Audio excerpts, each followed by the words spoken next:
यामध्ये जर आपण जनरलचा जर विचार केला तर जनरलचा जो यावर्षीचा क्वालिफाय स्कोर आहे हा 93.102326 परत एकदा ऐका.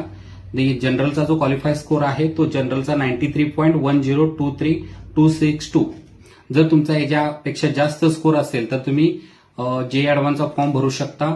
तसेच तुमच्या स्कोर कार्डवर खाली इलिजिबल म्हणून पण आलेला असेल तर तुम्ही भरू शकता. जर तुम्ही ईडब्ल्यूएस कॅटेगरीमधून फॉर्म भरला असेल तर ईडब्ल्यूएसचा जो आहे तो 80.3830,119 ईडब्ल्यूएसचा जो कट ऑफ स्कोर दिलेला आहे क्वालिफाय स्कोर ज्याला आपण म्हणतो तो दिलेला 80.3830,119. त्यानंतर ओबीसी एनसीएल जे विद्यार्थी ओबीसी एनसीएलच्या माध्यमातून जेईई मेनचा फॉर्म भरलेला आहे त्यांचा जो कट ऑफ स्कोर आहे ज्याला क्वालिफाय स्कोर म्हणतो तो 79.43131582 इतका स्कोर आहे.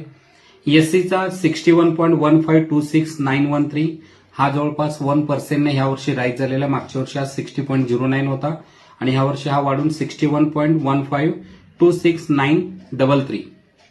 त्यानंतर एसटी कॅटेगरीचे जे विद्यार्थी आहेत ते एसटी कॅटेगरीचा जो क्वालिफाय स्कोर आहे 47.9026,465 आणि हा लास्ट इयर 46.69 समथिंग होता, म्हणजे 1% हा सुद्धा स्कोर वाढलेला आहे. आता यामध्ये जे विद्यार्थी क्वालिफाय झालेले त्या सर्व विद्यार्थ्यांचं हार्दिक अभिनंदन.